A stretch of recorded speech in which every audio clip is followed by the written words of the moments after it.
This channel's progressive rock and metal playlist is looking a little neglected, so today it's my pick, and I'm going to break down Porcupine Tree's track, Halo.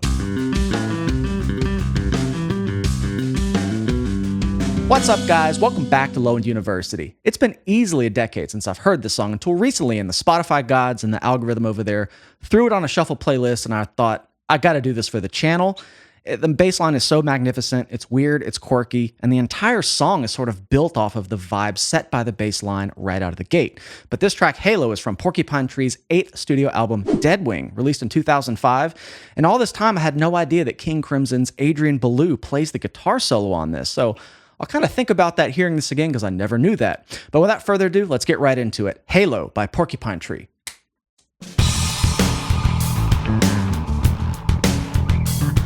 Such a fat groove, right? Little weirdness. Sets up a real weird mood.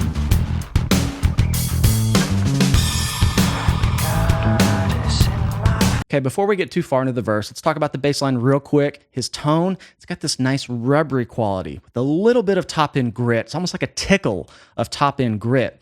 And some of you might be able to answer this for me, but I'm reading here, in between 94 and 2004, Edwin's main bass was a Wall Mark I 4-string fretless until he gave it a break and semi-retired it from the rigors of live touring. He then switched over to using Stingrays and Bongos by Ernie Ball. So I'm not sure what he recorded this on. It sounds like it could be fretless, but some players don't typically lean into that obvious fretless sound. It's more of an expressive aspect of their playing. I could see it going both ways because there's a lot of times a fretless tone can be kind of fretted sounding and vice versa. So it sounds like it to me, but it has that nice, warm, rubbery quality. And the bass line's down here in E minor, and it builds the whole song. And we'll talk about that as we get going. Hits an A down here, goes up to an octave, and then basically at its root, it's a very pentatonic kind of bass line.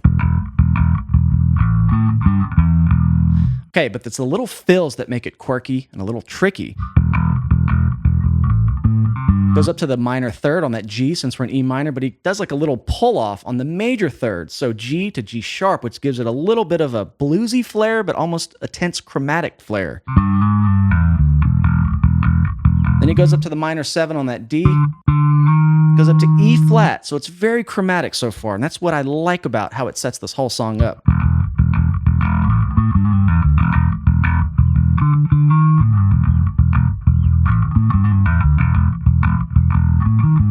And he adds those tritones. It's got that whole thing going on, and you'll see how this really affects the rest of the song. So let's keep going into the verse, but just keep listening for the way this kind of contrasts a lot of other elements in the song, because this song is all about the art of contrast. Let's keep it going.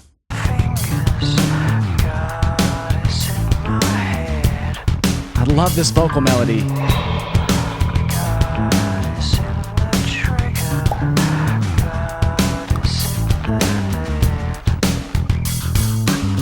Okay, so what we have here is that bass line I just broke down, but you have this really basic pentatonic sort of melody. It's very square coming from Steven.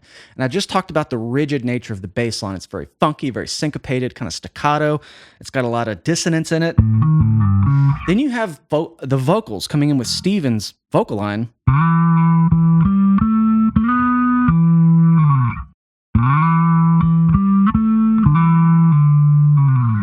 And there is such contrast when you take these two figures, the bass line, staccato, rigid, dissonant, then you have the really safe kind of square vocal melody from Steven. And the juxtaposition of those two is just ultimate contrast because the bass is right on the money, it's in the pocket, then you have the vocal melody that's kind of almost trailing behind and kind of just easing into the notes. And they just couldn't be more different. And I think the artistic juxtaposition of these two is incredibly cool. So let's go back and hear the verse one more time and just kind of think about those two things. You'll just really see how different they are.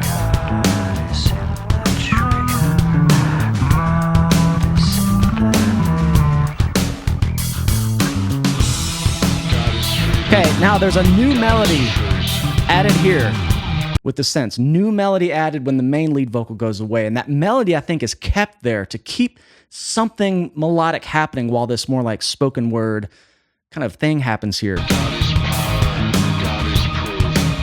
All a slow burn.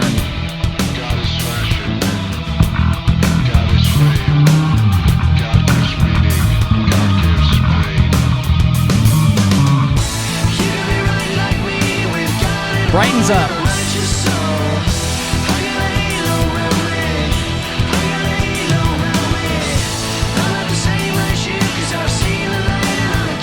So catchy.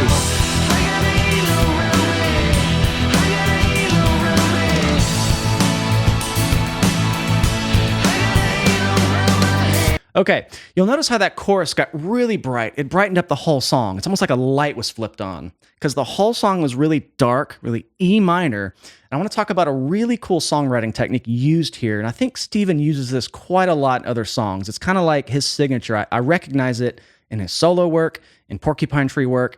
And it's the fact that he kind of goes to the major 4 chord after a very minor verse. So let me explain what I'm talking about here. Let's go back to when that chorus kind of starts. Okay, little dark, unsure. God is fashion, God is fame, God gives meaning, God gives pain. And it brightens up.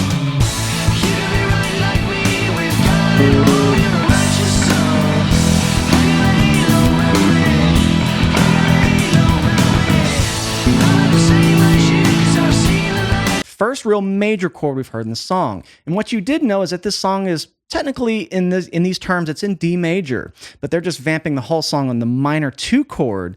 So in the key of D major, the 2 chord is E minor. So the trick here is that the song is in a Dorian kind of feel. They went to the major 4 chord because if this whole song was riffing on E minor in the intro, and then it went to the chorus and it was minor, like it would just lose that whole light coming on brightness thing we talked about. So when you make the 4 chord major and lean into that Dorian sound, it's kind of a good way to have a neutral mix, a real good 50-50 mix of darker minor, kind of more upbeat happy major. And if you just take the Dorian modal scale, you'll kind of hear how it is a perfect marriage of minor sound and major sound. See, that top half sounds a little more happy, but that bottom half sounds a little more sad.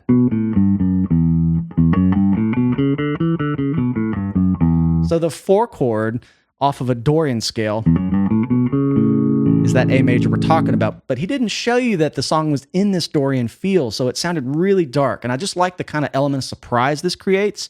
It has a lot of punchy impact. And to me, this is precisely why kind of learning how to look at songs in this way and the modal scales, it just really kind of gives you a lot of extra options. If you're writing songs, you're trying to understand why things sound the way they do. And if any of this isn't making sense to you, I'm going to do a quick plug for my Patreon.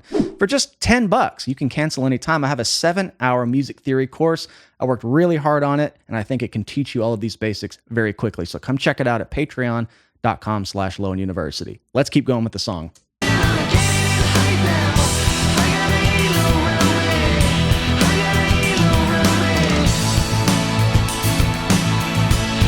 Okay, back into the same verse.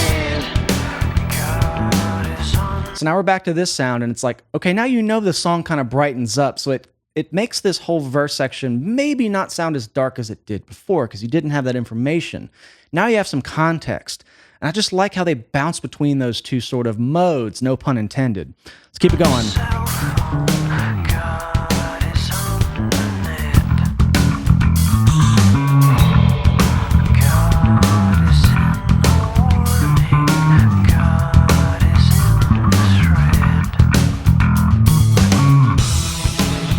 Same thing here. God is truth. God is power. God is proof. God is fashion. God is fame.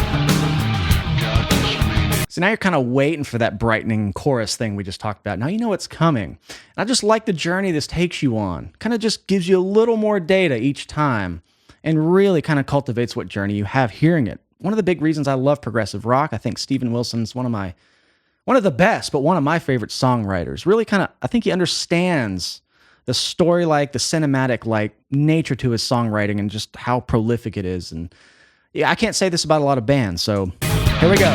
Right into the chorus.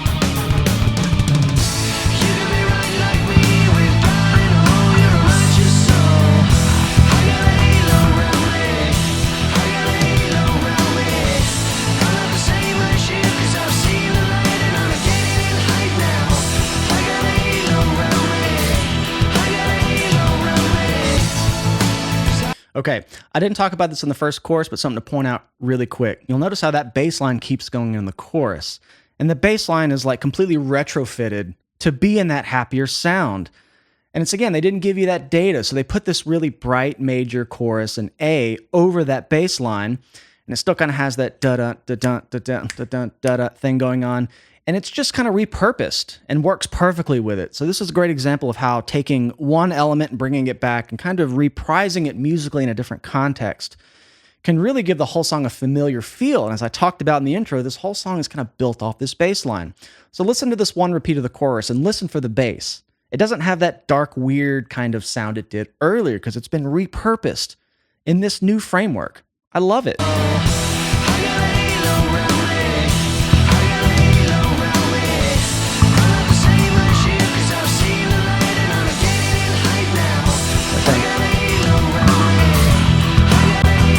Pretty cool.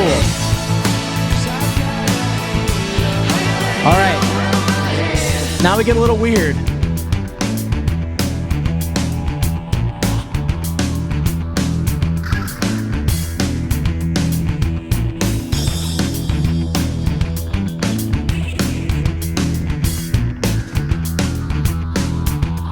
The bridge always gets weird in prog music.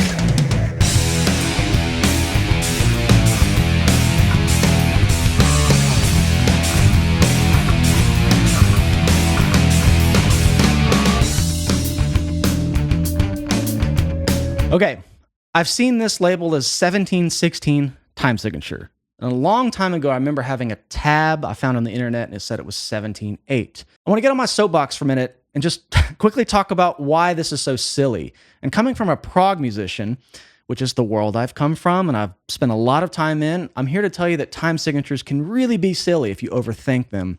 And in some ways, they're musically irrelevant. I think truly knowing the time signature of something is really only important for you to get on the same page as someone else trying to learn it. If that's your bandmate and it's a song you've written, it's easy to say, hey, it's in 5/8. This will kind of help you think of it. But I've taught a lot of students over the year that want to learn this odd time stuff, and they're getting into learning dream theater and, the crazier stuff that's even come around since dream theater kind of coined all this. And the big thing about odd time is that you just need to learn to feel it. I got asked all the time, when I played in Scale of Summit and, back when Tetrafusion, my old band, played live, it's like, how do you remember all this stuff? That odd time signature stuff scares me. I don't get it. And it's like, for a lot of those difficult passages I played, I didn't really think about the time signature past maybe the second day of learning the song, because at that point, the feel takes over and you just know how it goes. Think about any song that comes on the radio that you know every lyric, every vibrato, every word, how long the singer sings it. Just one of those songs that comes on the radio that you can sing perfectly.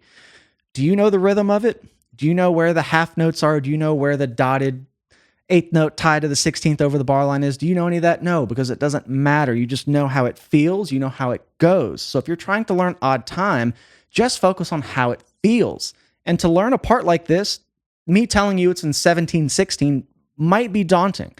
But if you strip all that away and you just kind of find where those repeating accents are, you kind of internalize it. Dun dun dun dun dun dun dun dun dun dun dun dun dun. And learning something like that is just finding where those accents are. Dun dun dun dun dun dun dun. Then it repeats again. You just start to kind of learn the pattern. It's like learning how to sing a song for karaoke night. You just kind of learn how it goes. You're not reading the rhythms of it necessarily. But to go into the odd time signature part of this, let's talk about how it is divvied up. 5/5/7, I think, is a very succinct way to put it. 1 2 1 2 3 1 2 1 2 3 1 2 1 2 1 2 3 1 2 1 2 3 1 2 1 2 3 1 2 1 2 1 2 3 1 2 1 2 3 1 2 1 2 3 1 2 1 2 1 2 3 done. Out of breath. But forget all that. That's just a way to count it. It's some extra information that I don't think is pertinent to know, which leads me to my next point. I don't think there's any other drummer on the planet. I mean, I like a lot of drummers, but I think Gavin Harrison is one of the most musical in terms of making odd time signatures sound like 4/4. Let's forget everything I just said about odd time signatures, and I just want you to kind of bob your head to this section as if you didn't know what time signature it was in. Hear how natural he makes this. It's incredible.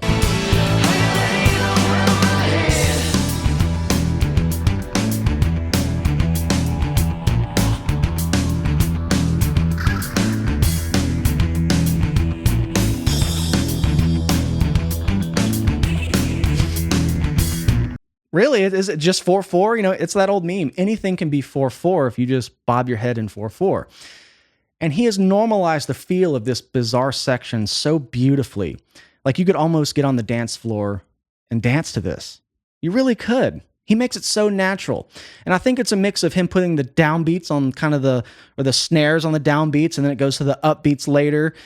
And what it does is I think it just takes two bars and sort of splits the difference on where the accents are. And he does it so tastefully. I'm not going to try to really dissect that drum part to get too far down that rabbit hole, but just, you could dance to this, man.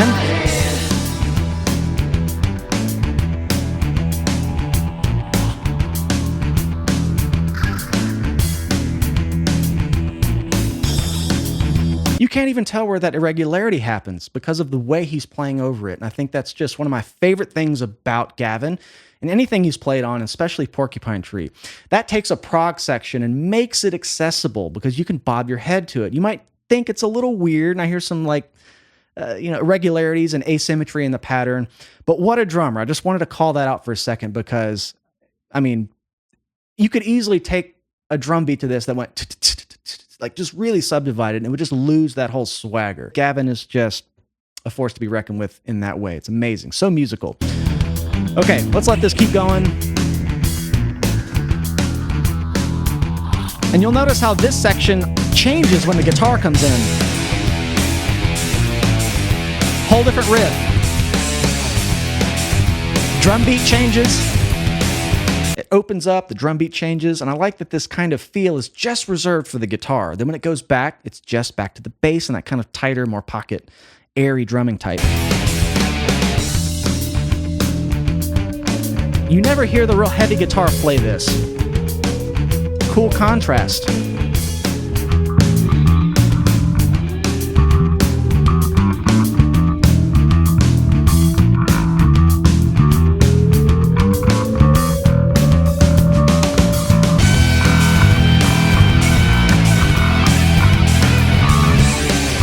Trippy.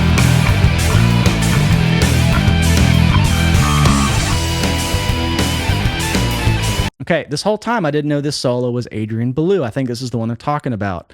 So I want to kind of hear it with that in mind.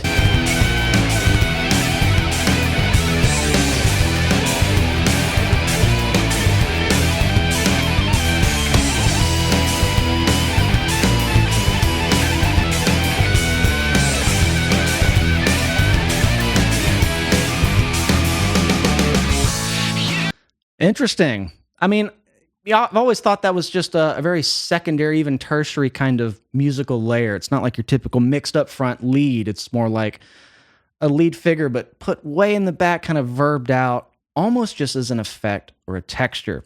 Now, this next section I think is super powerful and kind of embodies everything I've talked about this whole song so far. We're almost done. This is the art of contrast here.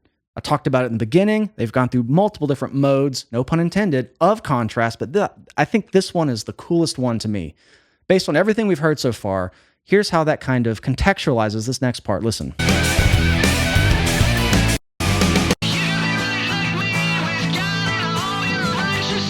I love this.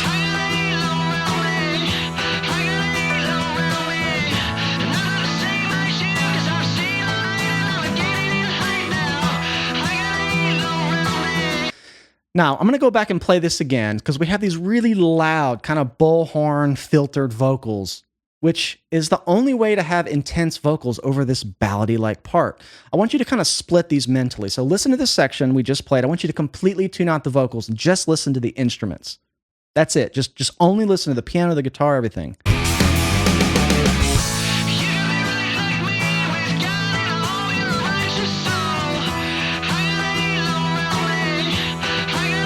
Tune the vocals out.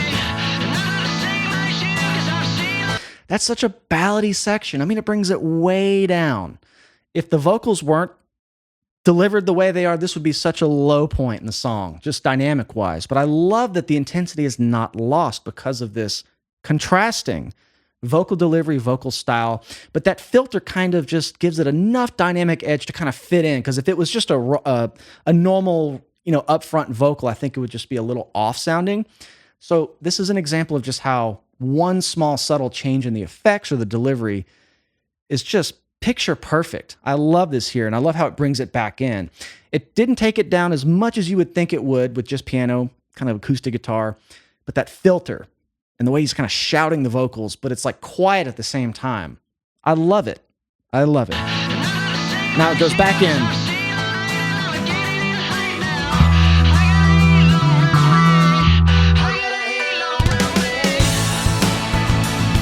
Very cool.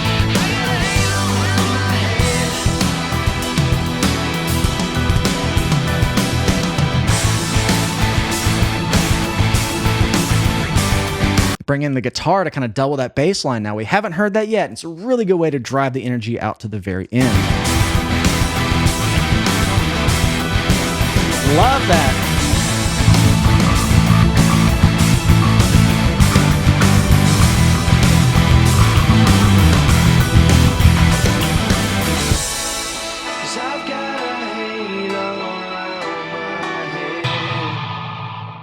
I think this Porcupine Tree track is more of a deep cut. I find it to be really underrated, despite it being on one of their more popular and higher selling albums, Deadwing. But In Absentia is kind of where I got started with the band, as I'm sure it is the case for a lot of you and a lot of their fans. But I think you could pluck any song from the discography and find a lot of nuance and complexity that's kind of, you don't really see at the surface until you really break it down and listen. I think this is a good song to do that while showing a ton of appreciation for the bass line and how the whole song is built upon the bass line, and it kind of pulled elements from it as it went. You know, that kind of 17/16 riff we were talking about more in the end of the song kind of had a bluesy flat 5 thing as well. But there was really nothing in the song that alluded to that other than the bass line in the intro. So I always wonder, like, do those little things get plucked later and kind of get put under the microscope and rebuilt? I just think there's so many cool layers in this song that were worth sharing. I really like this song, and I was happy to break it down. I haven't done one of these, like, I know the song really well types of videos in a while, so let me know if you'd like to see more. There's a lot of songs I don't do because they're not first-time reactions. Sometimes it's fun to pick a song you really know. I think it's a different kind of angle for me to prepare a bunch of notes and tell you why I think it's amazing. And thank you guys for hanging out with me. This has been Halo by Porcupine Tree. Once again, if you'd like to support the channel further, come find us over on Patreon. I do full album reactions, and I have a bunch of educational content for bass, Helix patches, and much more. While you're here, if you enjoyed this, please like and subscribe. It really helps the channel out. I love you all. We'll see you next time.